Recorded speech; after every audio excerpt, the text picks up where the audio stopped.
Hola a todos, muy bienvenidos hoy a este webinar. Estamos muy contentos. Hoy tenemos como invitada a la doctora Catherine Flores, quien es speaker, code de Corupharma y para Trade Medical acá en Chile. Hoy tenemos la oportunidad de poder hablar acerca de la rinomodelación, lo esencial que debes saber. Quiero presentar también a la doctora Catherine, profesionalmente, ya es miembro de la SODOMAF. Lleva ya 7 años ejerciendo armonización orofacial.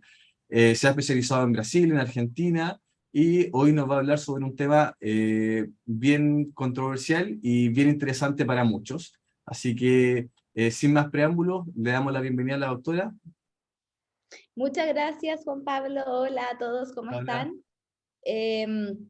Bueno, mi nombre es Catherine Flores, soy cirujano dentista. Como bien lo decía Juan Pablo, trabajo desde 2017-2016 en armonización, y la rinomodelación es uno de los tratamientos que más hago en la consulta, es por el cual más llegan los pacientes. Entonces tengo igual harta experiencia y es lo que les quiero transmitir en esta presentación. Transmitir en el fondo la experiencia, cómo manejar complicaciones, qué es lo necesario que deben saber, y dos técnicas, una con aguja y una con cánula. Así que voy a aquí. ¿Se ve bien? ¿Sí? Ya, súper. Entonces, rinomodelación, lo esencial que debes saber. Sé que a muchos colegas, sobre todo los que recién están partiendo, el tema de la rinomodelación puede generar un poco de miedo, de inseguridad por las complicaciones. Entonces esto es como para que sea más amigable, para que ustedes sepan cómo resolver una complicación en caso de que tengan, y así tengan más confianza para poder realizar la técnica.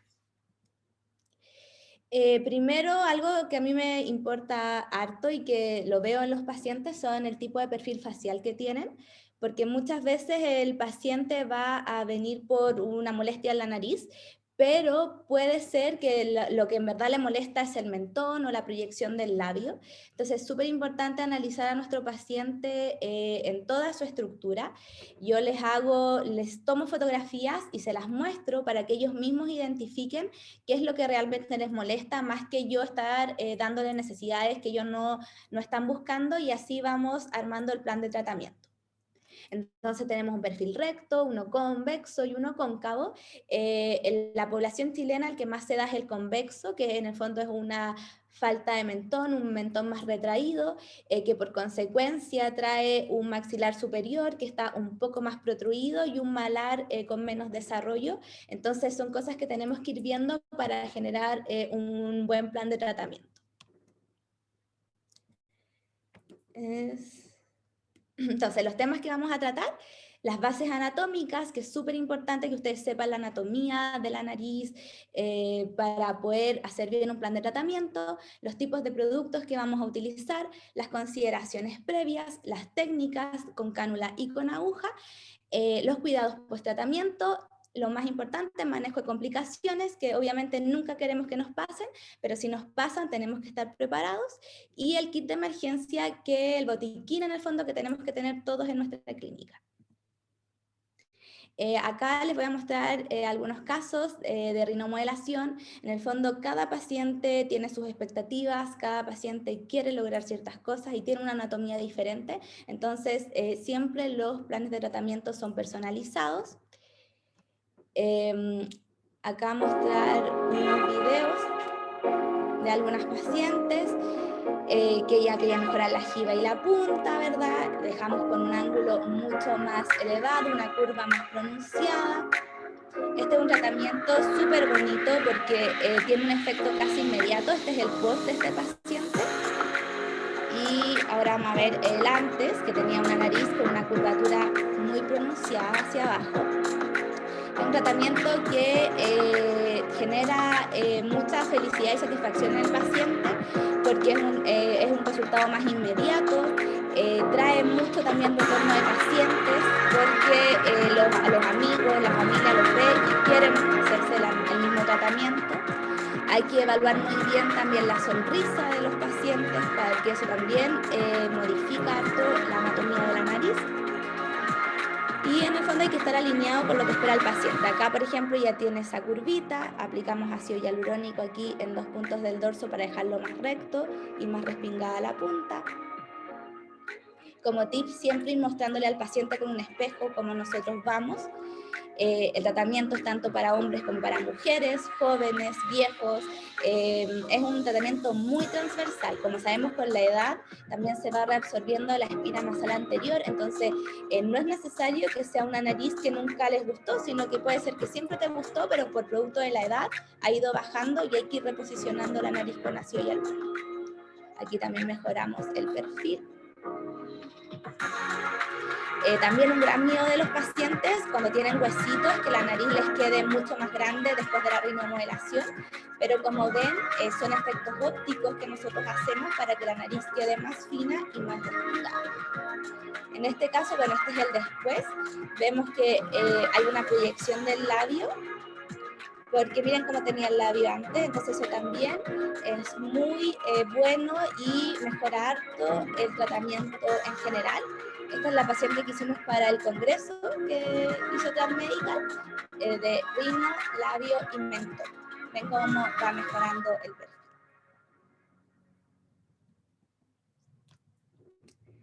Entonces, vamos a empezar con la base anatómica. Como bien sabemos, la nariz está ubicada en el centro del rostro, en el tercio medio. Está compuesto por 4 tejidos diferentes, que es piel, hueso, cartílago y músculo. De forma frontal, nosotros podemos identificar la raíz o el raíz nasal, que es aquí donde está justo el ángulo nasofrontal. El dorso de la nariz, el lóbulo tips o punta nasal, el subtabique, la columela y el ala de la nariz. Si hablamos de hueso, en la parte externa de la nariz está el hueso nasal, está el hueso frontal y está el proceso frontal del hueso maxilar. En la parte interna están los huesos etmoides, efenoides y palatino. En cartílagos tenemos el cartílago lateral, el del septum nasal, el alar mayor, alar menor y los accesorios, que son unos pequeños que están atrás. En la musculatura tenemos el músculo nasal, el procerus, que también es el que se junta acá, el depresor del tabique nasal, elevador del labio superior y el ala de la nariz. En cuanto a la musculatura, lo que más nos interesa, ¿verdad?, es el depresor del tabique nasal, ya que este es un ángulo, o sea, este es un músculo que nos perjudica harto al realizar una rinomodelación, si es un músculo muy activo, y que en general podemos aplicar toxina botulínica para complementar nuestro tratamiento y hacer que el efecto dure más.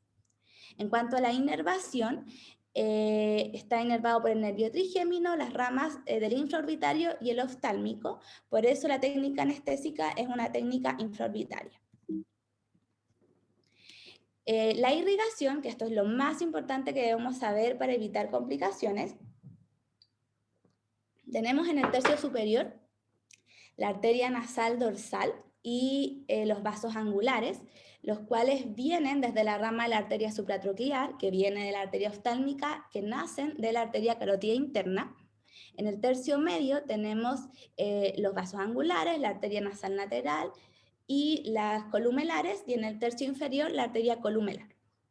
Esto es súper importante saberlo, la irrigación, porque por esto es cuando ocurre la necrosis, ¿verdad? Que hacemos una oclusión vascular. Muchas veces, ¿y por qué se puede producir, por ejemplo, ceguera por una rinomodelación? Es porque se puede hacer la oclusión a nivel de la arteria nasal dorsal, por ejemplo, la cual viene la supratroquear después sube y tira una rama que es la arteria retinal.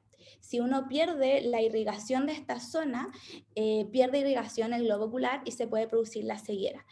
Un tips muy importante es siempre intentar trabajar en línea media, porque los vasos, las arterias que están más grandes son las que están lateral, y nunca subir desde la línea bipupilar hacia arriba, porque sabemos que el área de la glabela es más riesgosa para producir estas complicaciones. Entonces esos son como algunos tips para evitar complicaciones. Ahora hablemos de productos. La técnica que yo ocupo y lo que se ocupa en la rinomodelación es con ácido hialurónicos. Las propiedades rheológicas de los ácidos hialurónicos es la viscosidad, que es verdad que es la resistencia a su desplazamiento, la elasticidad o el G', que es la capacidad de resistir su deformación a fuerzas externas, la capacidad hidrofílica, que es la predisposición a atraer y retener agua. Entonces, ¿cuál es el relleno ideal para una rinomodelación? Es un ácido que tenga una alta viscosidad, una alta elasticidad y poca capacidad hidrofílica, o sea, que sea capaz de resistirnos los movimientos musculares, que quede en la zona donde nosotros lo vamos a aplicar, que no se desplace y que nos dure un tiempo prudente, que en general una rinomodelación está durando 1 año con los ácidos de Tadmec. Acá está la tabla de especificaciones de los ácidos de Tad Medical. En general, el que yo ocupo es el Cristal Ultra para rinomodelación o el Avalon Grand Plus. Estos son los que tienen un mayor nivel de elasticidad y también tienen un alto módulo de viscoelasticidad. Para hablar de los ácidos y en qué nos tenemos que fijar nosotros como inyectores o como médicos o odontólogos al ver qué ácido ocupar, es en el fondo minimizar riesgo y que sea un ácido de alta calidad. El ácido hialurónico puro, como nosotros sabemos, no produce reacciones inflamatorias ni nada porque es biocompatible, pero sí lo produce el agente reticulante, que es el que le va a dar el volumen, ¿verdad?, a nuestro ácido hialurónico. El agente reticulante es el que va a hacer este entrelazado en las moléculas y nos va a dar el grado de reticulación, pero esto después pasa por una purificación. La gracia que tienen estos ácidos hialurónicos es que son altamente purificados, disminuyen en el fondo el estándar o lo que se permite. Estos están por bajo, el agente reticulante está por bajo, está a los 2 ppm, o sea, 2 ppm. Entonces eso quiere decir que es muy puro, aparte no es de origen animal, entonces también disminuye el riesgo de reacciones alérgicas, porque las reacciones inflamatorias o alérgicas que puedan tener nuestros pacientes con el ácido se deben principalmente a este agente reticulante. Entonces, entre menos agente reticulante tenga nuestro ácido, más puro va a ser y menos complicaciones vamos a tener. Aparte, es monofásico, eso quiere decir que las moléculas son homogéneas, entonces también produce una menor respuesta inflamatoria por parte de nuestro sistema inmune. Así que es súper seguro, yo la verdad es que este ácido hialurónico lo uso hace harto tiempo, hace más de 1 año ya, porque he disminuido mucho las respuestas inflamatorias en mis pacientes o reacciones alérgicas. Y en cuanto a la duración, duran hasta 18 meses. Yo generalmente retoco las rinomodelaciones al año. Hay que explicarle bien al paciente que como se va de la consulta, no es que al año va a durar con ese mismo efecto, sino que el efecto va a ir bajando progresivamente a través de los meses. Pero tampoco es bueno sobreinyectar. Entonces lo que yo les inculco a mis pacientes es que tengan paciencia, que tengamos amor por nuestro tejido, en el fondo no sobreinyectar, esperemos a que se disuelva un poco el ácido y podemos volver a hacer una rinomodelación. Sobre todo a los pacientes más ansiosos y que les gusta tener la nariz, por ejemplo, muy respingada. Entonces, consideraciones previas para hacer este tratamiento. Primero, primordial conocer la anatomía, porque así nosotros sabemos en qué terreno estamos y cómo actuar. La anamnesis, las contraindicaciones en el fondo que son embarazo, lactancia, infecciones, bueno, igual que con cualquier tratamiento de ácido hialurónico. Y en específico para la rinomodelación, yo creo que hay que tener mucha consideración en los pacientes que tienen rellenos permanentes previos. En eso es una contraindicación porque tenemos muchas más posibilidades de complicaciones. Y también en pacientes con rinoplastia, sobre todo si ustedes están recién partiendo, porque una nariz que tuvo una cirugía es una nariz muy diferente a una que no. En el fondo hay mucho tejido fibroso, la piel está más dura y tenemos muchas más probabilidades de tener complicaciones. Otra cosa muy importante es saber lo que busca el paciente. Muchas veces te dicen, no, quiero algo natural, pero te muestran a Michael Jackson como ejemplo, entonces hay que ver eso para también ir limitando las expectativas, ver qué es lo que realmente se puede lograr, hacer un buen diagnóstico, por ejemplo, las narices con piel muy gruesa, que no se mueven mucho, vamos a tener un resultado menor en cuanto a respingado, por ejemplo, que una nariz que es más blanda, ¿ya? Entonces eso igual lo va a ir dando la experiencia, pero hay que saberlo para limitar las expectativas en nuestro paciente. Firmar el consentimiento informado es súper, súper importante, que el consentimiento diga todas las posibles reacciones que pueda haber, uno explicarle al paciente. Las fotografías de frente, de perfil, en 45 grados, seria y sonriendo, porque va cambiando, y así también nosotros podemos ir diciéndole al paciente, mira, sonriendo pasa que tu músculo baja la punta de la nariz, entonces es necesario complementarlo con toxina para que el resultado sea mucho más duradero. Y la planificación yo siempre lo hago en 2 sesiones, porque es muy normal que después de la primera sesión, cuando baja la inflamación, baje un poco el efecto. O por ejemplo, si es que en el dorso se formó algún hematoma, va a bajar y se puede ver de nuevo la jiba. Entonces la sesión de control es súper importante para poder ver estos detalles y que el paciente y nosotros quedemos contentos con el resultado. Entonces, vamos a partir con la técnica con aguja. Primero, vamos a hacer la asepsia, ¿verdad? Con clorexina al 2%, anestesia, yo ocupo siempre anestesia sin vasoconstrictor, porque así tengo bien la irrigación, veo bien si es que hay alguna, si la piel se empieza a poner pálida, no tengo esa como puede ser por la anestesia, así evito todas esas posibles otras opciones. Aguja 27G, porque como vamos a ocupar un ácido denso, con la aguja 27G tengo la capacidad de aspirar y que realmente, si es que tengo una aspiración positiva, lo pueda ver, y a la vez no me genera un orificio tan grande en la piel al ir haciendo las inyecciones.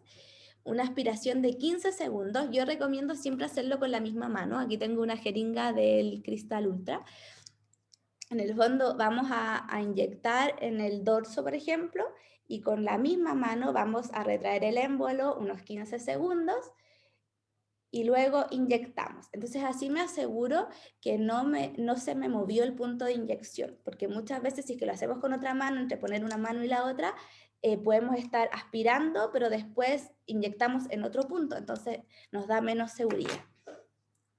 También, para tener más seguridad, bolos no mayores de 0,05 ml por punto. Puedes hacer más de un punto, o sea, puedes, no sé, inyectar 1 ml, pero primero 1, 0,05, sacar.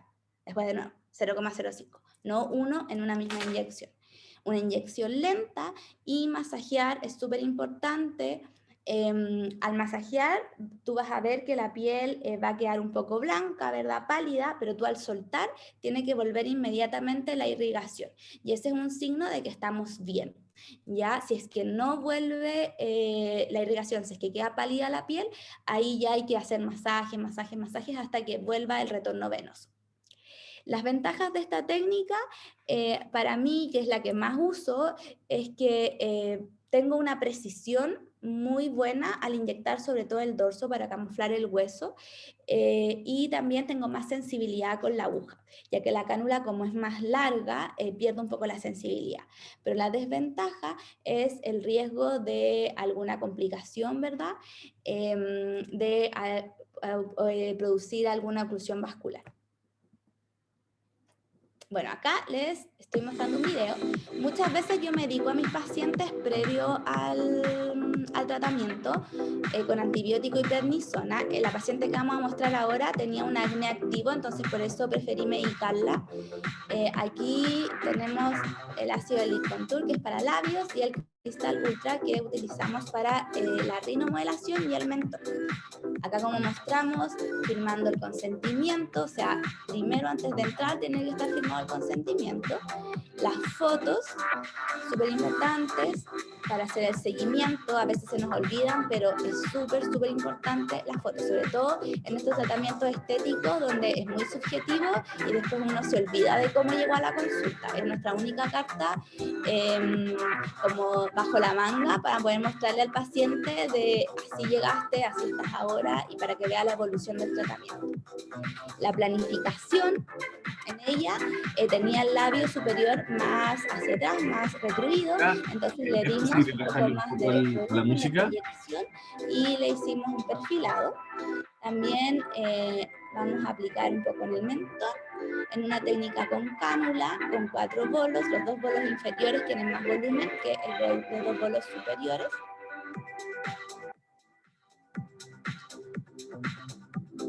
Y ahí estamos haciendo la planificación, que también es súper importante planificar cuánto vamos a inyectar, dónde vamos a inyectar, porque eso también nos asegura el éxito de nuestro tratamiento. Ahí, por ejemplo, en esta paciente, como ahí tenía acné, cambié el punto de entrada para obviamente no entrar justo por ahí. Doctora, ¿puede bajar un poquito la música que se cuesta escuchar? Y ahí está la planificación. Bueno, hacer el ¿Aló? finger test también es súper importante en el tema del dorso, levantar la piel y ver cuánto realmente es lo que yo puedo inyectar, sobre todo en pacientes que tienen muy pronunciada la giba. Hay pacientes que tienen pronunciada la giba y que no tienen piel suficiente para estirar, entonces a eso ahí nosotros les tenemos que conversar ese tema. Estamos abriendo el ácido.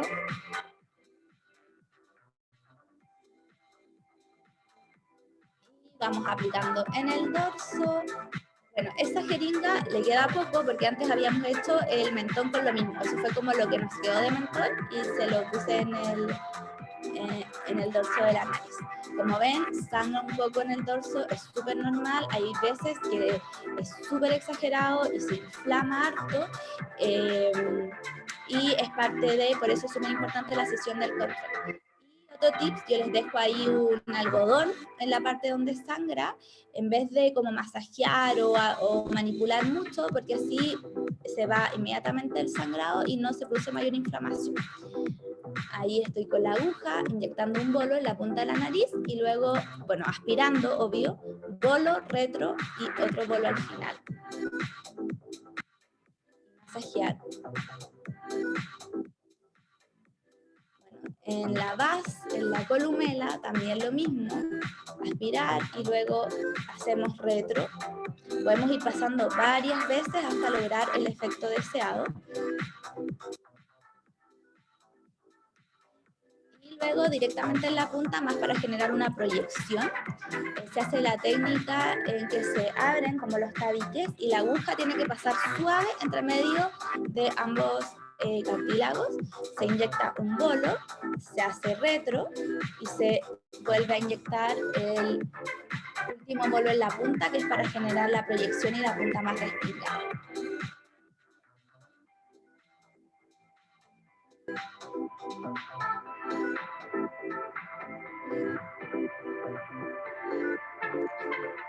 Bueno, y es esto que les estoy explicando, que es del tema de aspirar con la misma mano.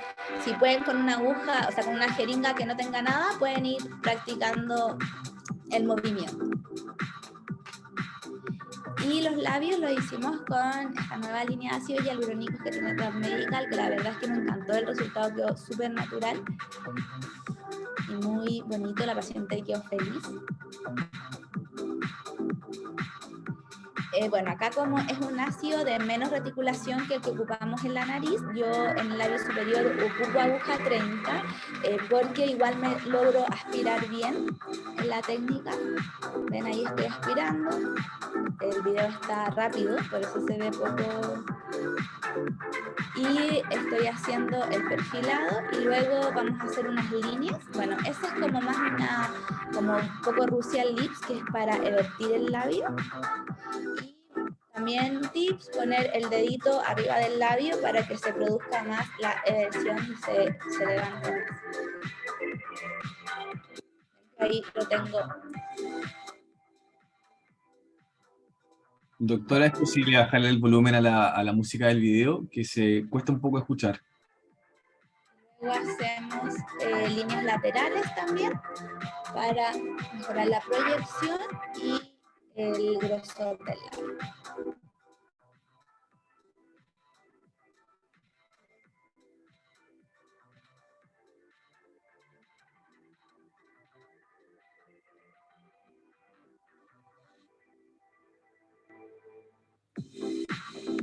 Masajear, súper importante para que no queden nódulos. Ahí estamos marcando el filtrum.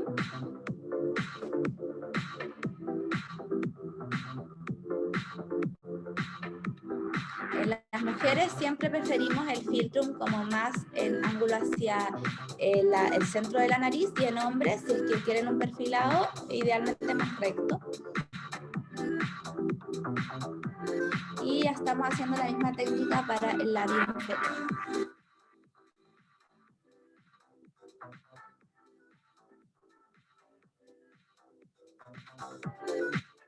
Y muy importante el masaje para que no queden nódulos. Aquí estamos haciendo con cánula el mentón. La verdad es que esta técnica me ha resultado bastante bien porque ocupamos menos material, porque va más superficial, y aparte previo se produce un debridamiento de la piel, una separación para que el músculo no me retraiga el mentón y la piel y consigo el ácido hialurónico que yo inyecto.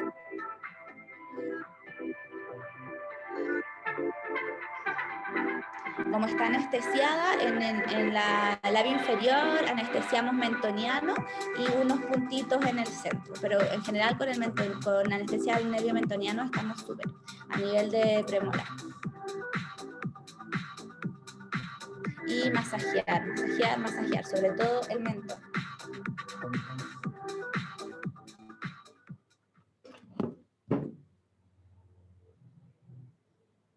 ¿Se escucha bien?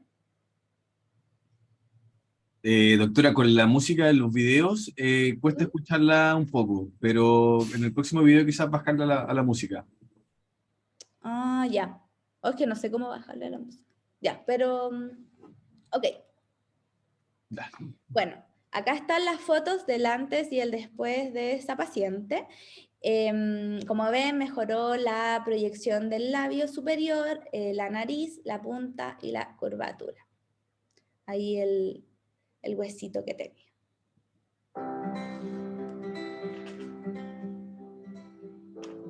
¿Ahí me escucho mejor? Sí, ahí empezó a bajar el audio, doctora. Podría bajarle Ya, otro poco más y su voz se escucha perfecto. ya, ok.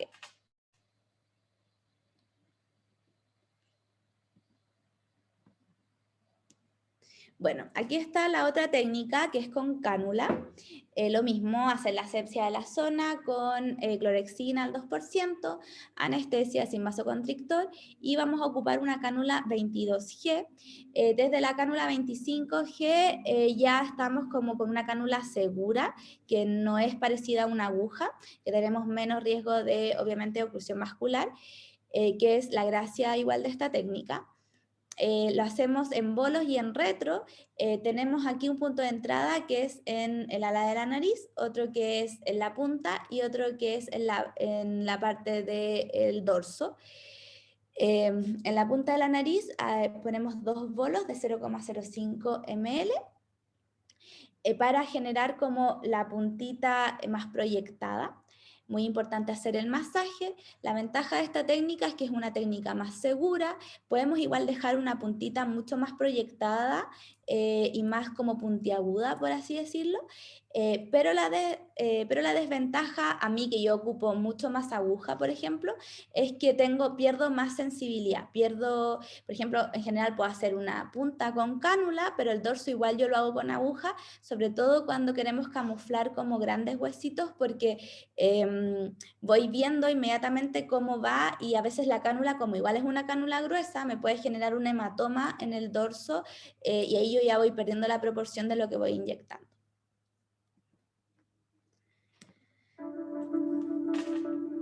Entonces acá le estamos poniendo anestesia en la base de la nariz, en la ala nasal y abajito de la punta. Ahí vamos a poner solo el bisel de la aguja guía de la cánula. Ahí a la paciente le molestó, entonces reforcé la anestesia. Para mí es súper importante que los pacientes no sientan dolor durante el tratamiento, porque uno trabaja con más tranquilidad y el paciente tiene una experiencia mucho mejor del tratamiento. O sea, a mí me han llegado muchos pacientes diciendo, no, es que jamás me volvería a hacer labios, jamás me volvería a hacer rino, porque me lo hicieron sin anestesia y me dolió, pero horrible. Entonces, eso es parte de la experiencia con el paciente, que el paciente no le duela, que sea lo más amigable posible. Entonces ahí estamos con la cánula yendo hacia la base de la nariz y se va inyectando en retro varias líneas para producir la elevación del ángulo nasolabial. Luego con la aguja guía también la ponemos ahí bajo la punta de la nariz y se ingresa la cánula para hacer los dos bolitos en la punta. Ahora, como un aprox son 0,05, pero hay que ir evaluando lo que aguanta cada piel, lo que necesita cada paciente. Es muy importante después, ahí lo vamos a mostrar, hacer el masaje, porque por ejemplo en esta paciente no teníamos tanto espacio, por así decirlo, como para inyectar el ácido hialurónico. Entonces con el masaje se va saliendo un poco de ácido. Entonces lo importante es masajear hasta que salga todo el exceso y así no tengamos tampoco complicaciones.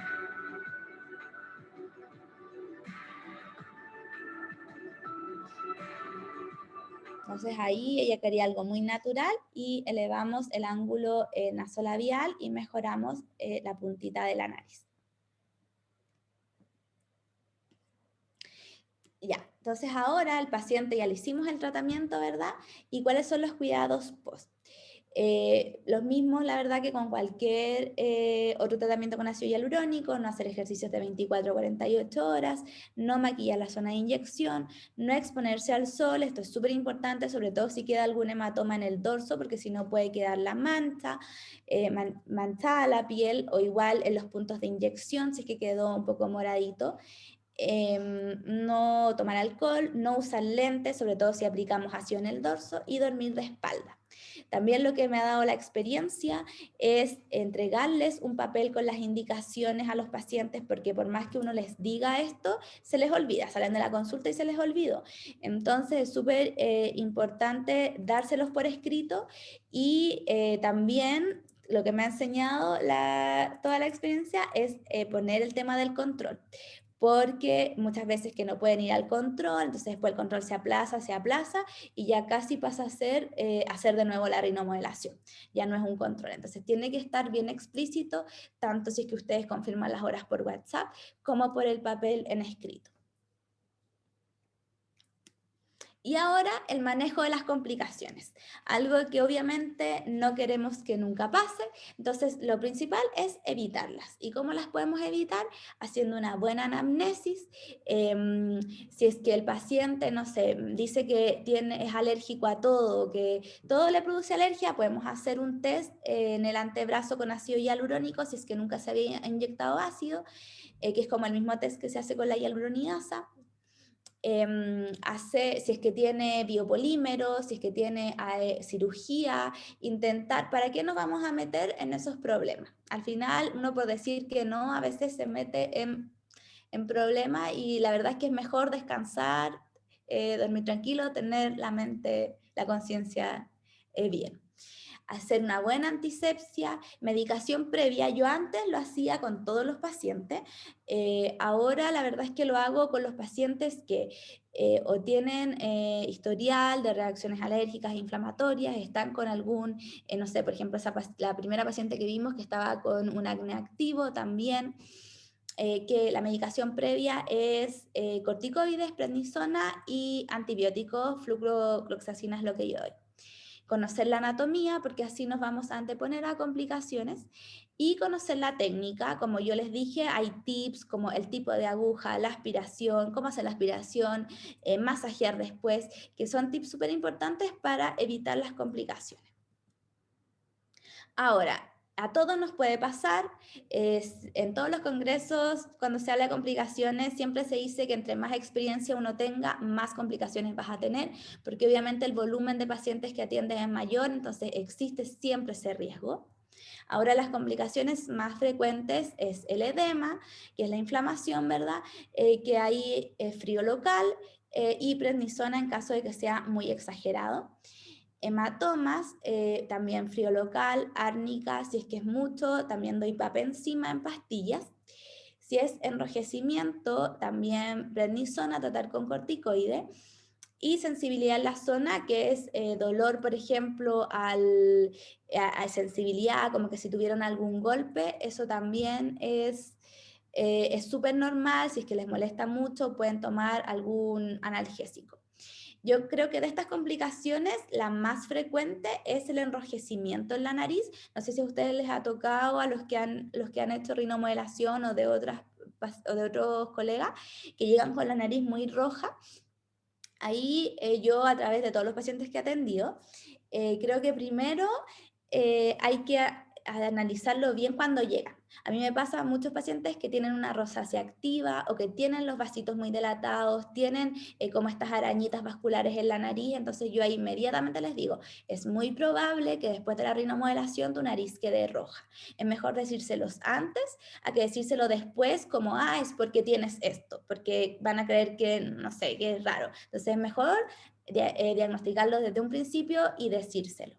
También puede pasar con pacientes después de cirugías que la piel está más sensible o con pacientes que se someten a muchas limpiezas con mucho vapor, al que el baño están acostumbrados con agua muy caliente, todo eso vasodilata y hace que la nariz permanezca más roja más tiempo.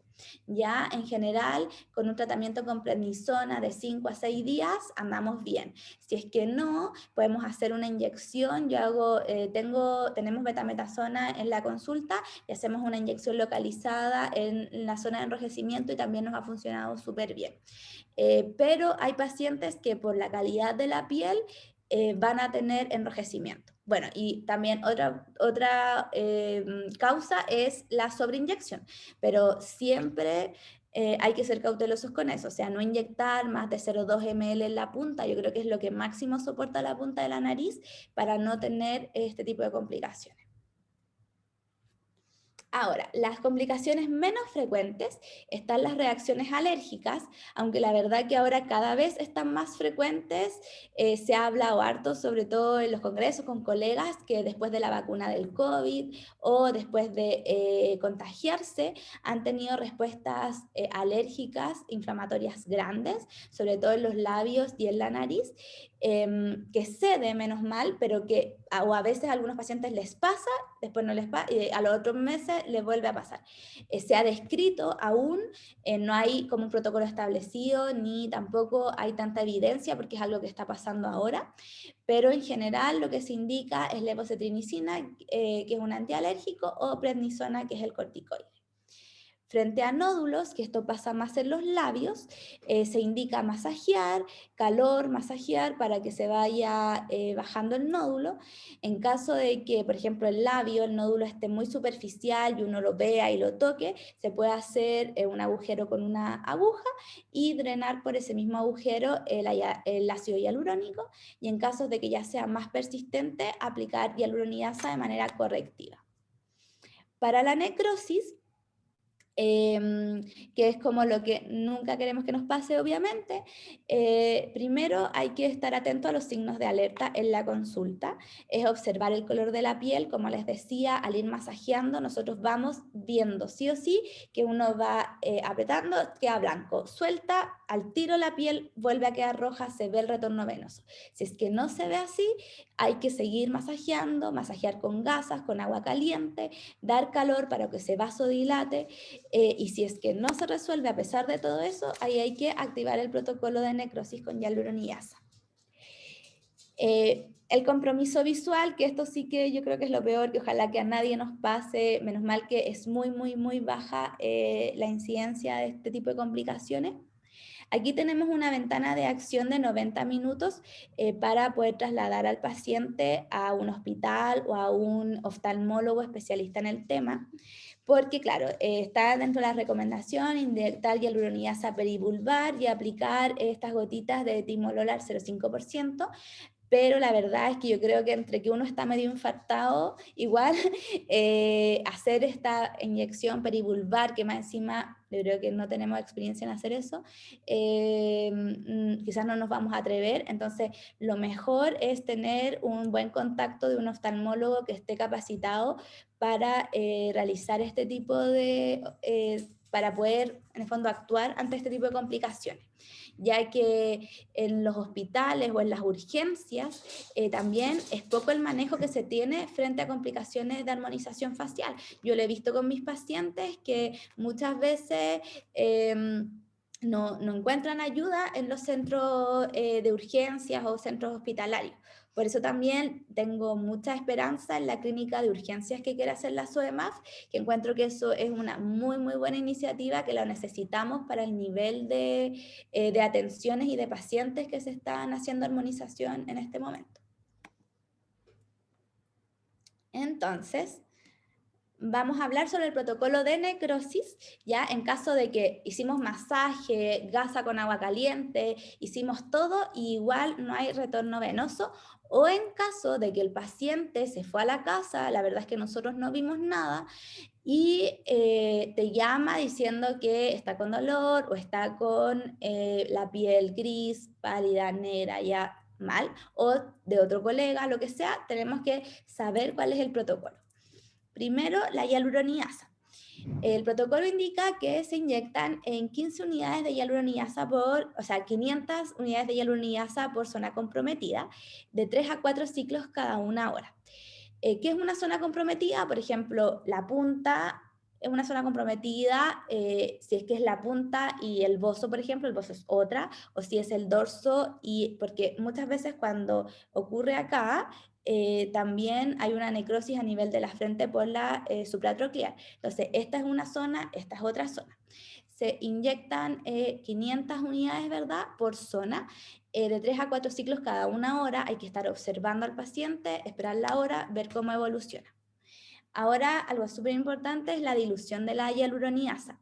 Yo he hecho muchos cursos, congresos y todo, y la hialuronidasa es como que está explícito que nosotros sabemos cómo diluirla, cómo aplicarla, y muchas veces es legítimo no saber cómo hacerlo.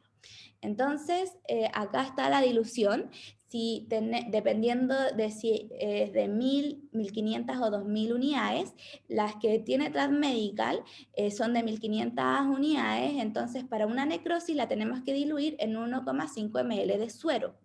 Si queremos, para disolver nódulos o asimetrías, se diluye en 3,75. Es diferente la dilución de acuerdo a qué complicación vamos a manejar.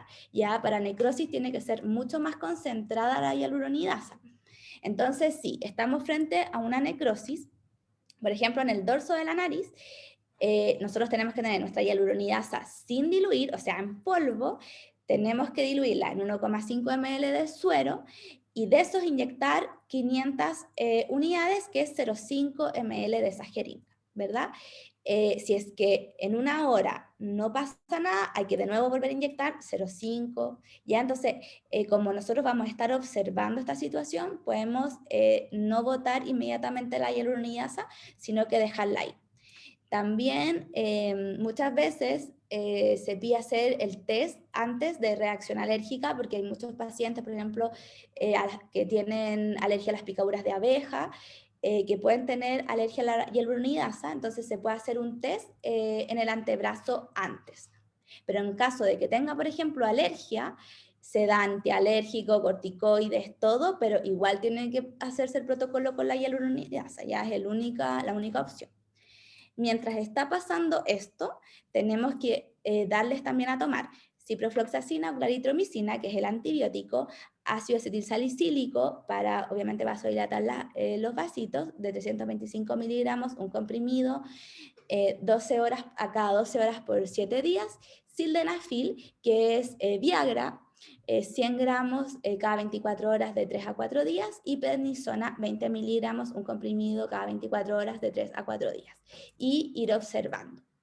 ¿Ya? En general, si nosotros pesquisamos esto muy rápido, no debiese haber mayor complicación a futuro. ¿Ya? Por eso es súper importante tener la comunicación con el paciente, que algo que me ha servido de experiencia a mí, que no salga de viaje después de hacerse el procedimiento, porque ahí lamentablemente uno está atado de manos. O sea, típico que te dicen, no, me quiero hacer la rino ahora y voy a viajar en la noche, voy a viajar mañana.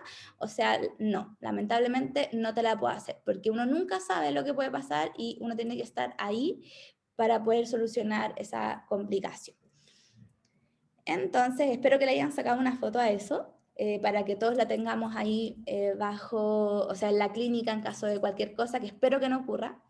Y el botiquín que todos tenemos que tener en la consulta, entonces, es hialuronidasa, sí o sí, sin reconstituir, sildenafil, prednisona, levocetiricina, que es para las reacciones alérgicas, ácido acetilsalicílico, aciclovir, que yo también lo doy como profilaxis a pacientes con historial de herpes, sobre todo en los labios, que suelen reactivarse los herpes después de un relleno de labios, como que se ha visto eso. Cefalexina o ciprofloxacina de 500 miligramos y flucloxacilina, que es lo que yo doy ahí es con X, que yo le doy de profilaxis antibiótica a algunos pacientes. Entonces, espero que todos tengamos este botiquín en la consulta, porque uno nunca sabe cuándo puede pasar, como esperamos que nunca nos pase, pero si es que pasa, tenemos que tener las cosas ahí rápido, porque ya vamos a estar nosotros estresados y nerviosos, que tenemos que darle la tranquilidad al paciente, no se nos puede notar, y si no tenemos más encima los materiales con que actuar, peor. Entonces, lo que más nos va a dar tranquilidad, en verdad, es saber cómo actuar y tener los materiales. Entonces, ¿para qué vamos a estar intranquilos si podemos darnos esa tranquilidad a nosotros mismos? Y bueno, como reflexión, aquí están los pequeños detalles que marcan la diferencia, que más que esos detalles estéticos que nosotros le vamos a mostrar a nuestros pacientes, ¿verdad? Y que son los que les satisfacen a ellos, son los detalles que nosotros vamos a tener como profesionales. Una técnica la puede aprender cualquiera. O sea, esta técnica se puede enseñar a muchas personas, todos la pueden aprender, dentistas, no dentistas. Sabemos que ahora mucha gente hace armonización sin ni siquiera ser médicos o odontólogos, pero ¿qué es lo que nos va a diferenciar de eso? Es que nosotros tenemos una responsabilidad con nuestros pacientes, nosotros tenemos que saber cómo resolver complicaciones, tenemos que saber lo que estamos haciendo, tenemos que estar capacitándonos constantemente, el conocimiento es poder, tenemos que generar una red de apoyo entre todos, no tener vergüenza, no hacer preguntas, si es que me pasa algo, a derivar si es que no lo sé hacer.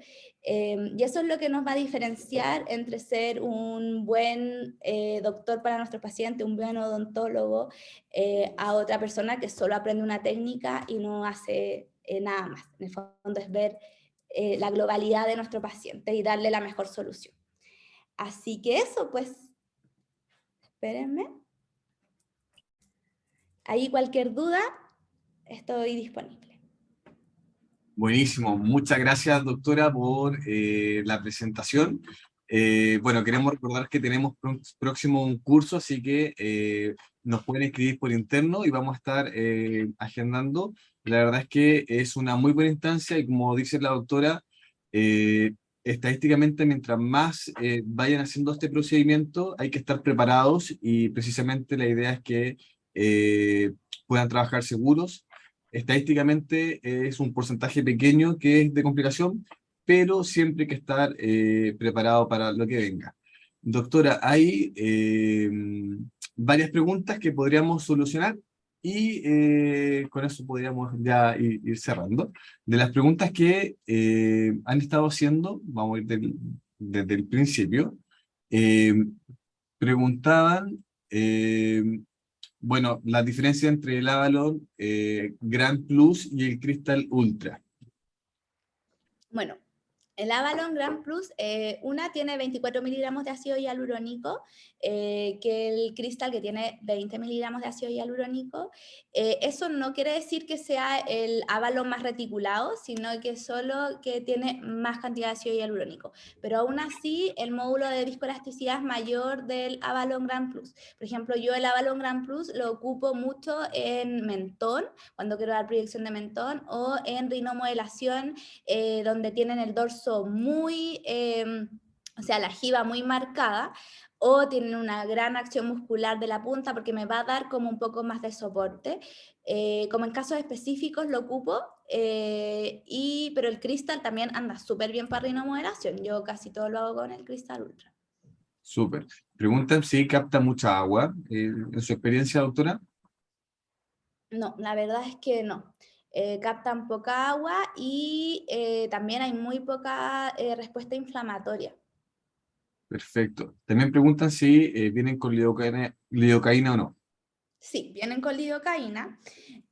Aún así, yo igual aplico anestesia porque igual me gusta que los pacientes estén anestesiados y no sientan nada, pero sí vienen con lidocaína. Eso igual es un punto por complicaciones, por ejemplo. Como viene con lidocaína, se dice que uno de los signos de necrosis es dolor, aunque muchas veces no sienten dolor, entonces no hay que guiarse por eso, y a veces no sienten dolor porque como el ácido tiene lidocaína y nosotros también aplicamos lidocaína, están anestesiados, entonces no lo logran sentir. Pero sí vienen con lidocaína. Perfecto. Otra pregunta, doctora. ¿En qué zonas coloca los bolos? Generalmente la persona explica que realiza en retro o no. ¿Y en qué paciente recomienda usar versus los hilos? Lo de la técnica, como en bolos o retro, Sí. ¿En qué zonas colocas los bolos? Generalmente se realiza en retro o no. ¿Y en qué paciente recomendarías usar hilos en vez de ácido? ya. En la técnica yo ocupo ambas, bolos y retro. Por ejemplo, si es que voy a usar de modelo mi nariz. Pero en el dorso, bueno, bolos, supraperióstico. En la punta aplico un bolo en la base de la nariz. Después me voy hacia la columela y pongo bolo, retro, bolo, para darle como más estructura a la columela. Después en la punta voy hacia el área de más proyección, bolo, retro, bolo, y cuando hago el pinchacito por arriba, que es para darle proyección a la punta, también. En el fondo separo las fosas nasales, la aguja entra y hago un bolo, retro, bolo. Y en el tema de cuándo puedo recomendar hilos, los hilos los recomiendo más cuando tienen la columela o el ángulo nasolabial muy hacia abajo, o sea, muy invertido. Ahí tendríamos que poner mucha cantidad de ácido hialurónico para poder levantar y darle un sustento real a la columela. Entonces ahí yo lo uso, pero lo uso solo para darle sustento a la columela, no lo uso para el dorso. Perfecto. Eh, la otra pregunta es, ¿la anestesia por cuánto tiempo te da un falso volumen? Porque me pareció que puso en la punta. Es que depende de cuánta anestesia uno inyecte. Yo inyecto así como 0,01 de anestesia, más que nada, pero la anestesia se va como a la hora, el volumen. Igual por eso es súper importante hacer el control, pero la verdad es que en cuanto a volumen no nos perjudica tanto. En el dorso quizás que la piel es más delgada y está el huesito, ahí por ejemplo yo no pongo anestesia, porque ahí sí me pasa que me crea como un falso, es como que pongo la anestesia y al tiro se levanta y ya ahí pierdo la proporción. Pero en la punta es tan poquito versus lo que tú vas a inyectar, que no hay no hay como mucho riesgo de que me cause un efecto como falso por la anestesia, porque es poco, porque donde pongo más anestesia es aquí en el suborbitario. Esos son como unos pinchacitos no más leves de anestesia que inyecto en la punta y en la base. Perfecto. Doctora, las otras preguntas que hay como tres en torno al uso de la cánula que usted mencionó. Preguntan si es 25, ¿cuál es la que usted más recomienda?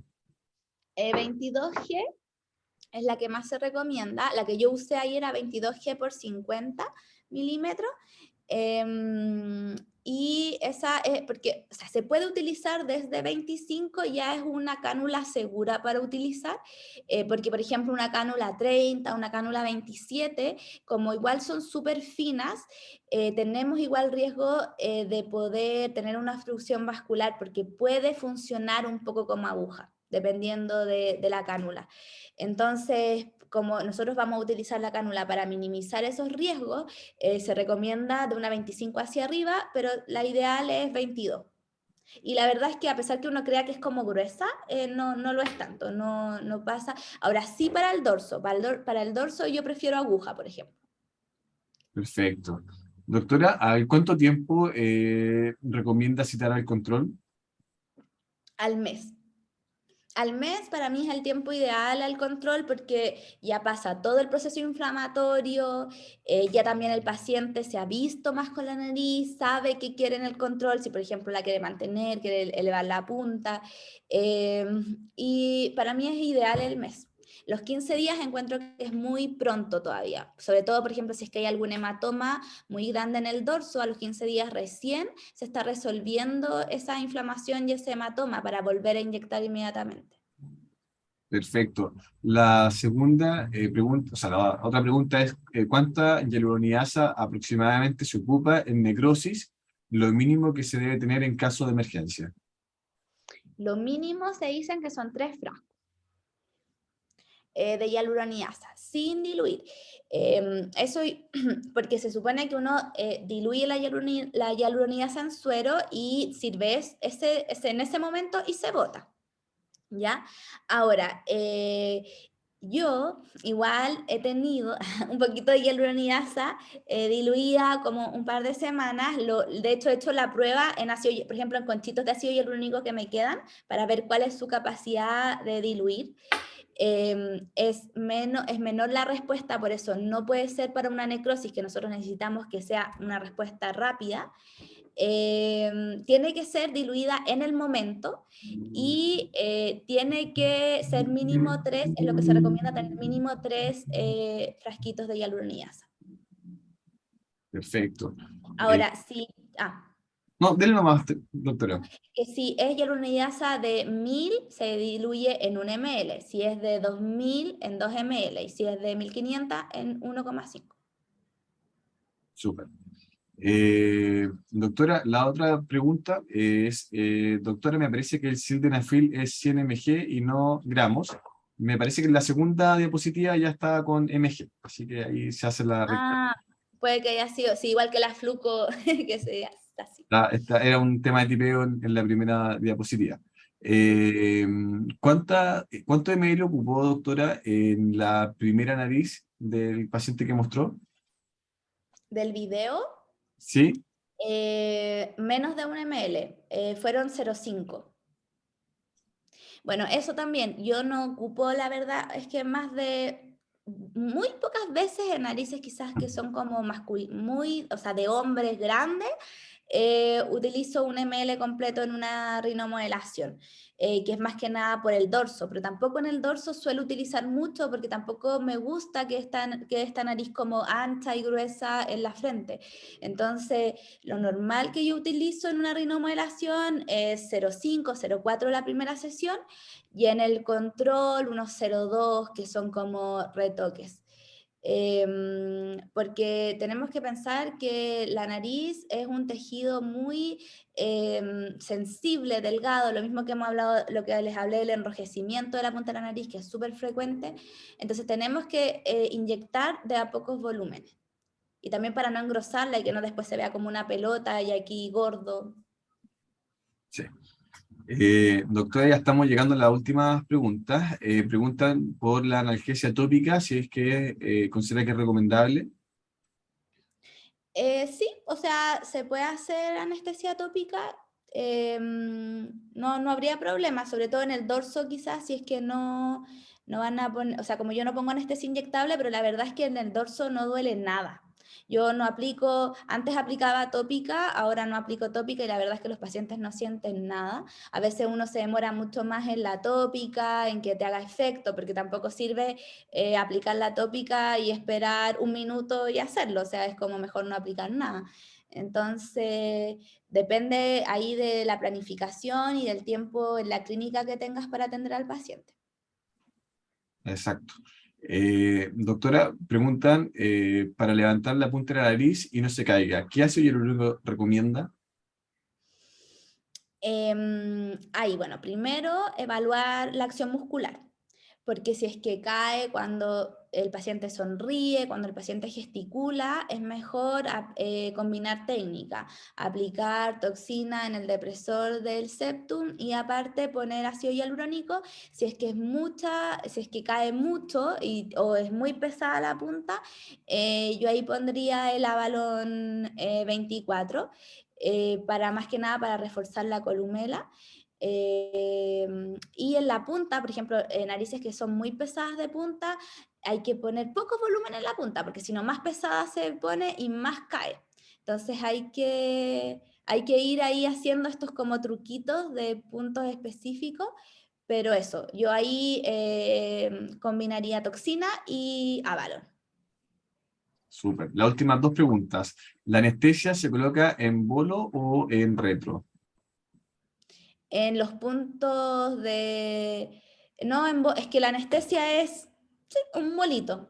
No, no es en retro, es un Mínimo, bolo. es lo mínimo.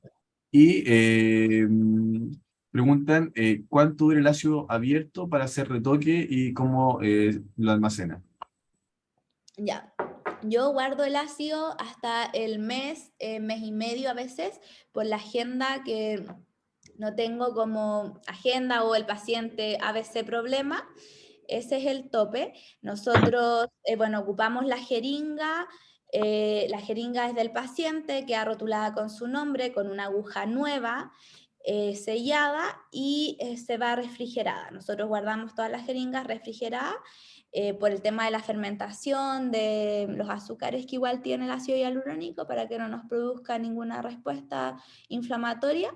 Y la verdad es que nunca hemos tenido problemas con ese protocolo. Perfecto, Guardarlo con una aguja nueva, no con la misma aguja que se ocupó en el paciente.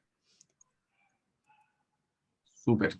Doctora, bueno, me parece que ya respondimos la mayoría de las preguntas. Quiero agradecer la permanencia de todos. Fue un gran auditorio, estuvimos sobre 100 en todo momento.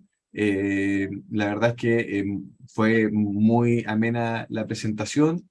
Muchas gracias por su generosidad de los conocimientos.